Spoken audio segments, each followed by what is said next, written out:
चिनिया निकायले खुलायो रसुवा बाढीको रहस्य। सीमाभन्दा 7 किमी माथि अस्थायी ताल तिब्बतको लेन्दे खोलामा के भयो त्यस्तो? भोटेकोशी र त्रिशुलीमा अझै बाढीको जोखिम कायमै।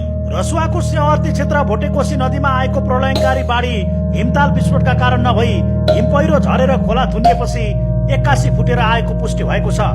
चिनिया जल तथा मौसम सम्बन्धी अधिकारीहरूले राष्ट्रिय विपद जोखिम न्यूनीकरण तथा व्यवस्थापन प्राधिकरणलाई उपलब्ध गराएको आधिकारिक सूचना अनुसार नेपाल चीन सीमा भन्दा करिब 5 देखि 7 किलोमिटर माथि लेन्दे खोलाको माथिल्लो जलाधार क्षेत्रमा खसेको विशाल हिमपहिरोले नदीको बहाव थुनेको थियो। बाढी पूर्वानुमान महाशाखाका वरिष्ठ जलविद विनोद पराजुलीका अनुसार अघिल्लो वर्ष भेलबाढी आएको सुप्रा ग्लेसियर लेक आसपासका क्षेत्रमा पुनः हिमपहिरो खसेको जानकारी चिनिया पक्षले दिएको छ।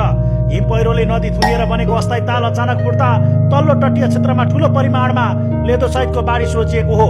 यद्यपि जोखिम अझै टरिसकेको छैन। चिनिया अधिकारीहरूले पठाएको पछिल्लो सूचना अनुसार नदी थुनिएको स्थानमा जमेको पानीको ताल अझै पूर्ण रूपमा खुलिसकेको छैन।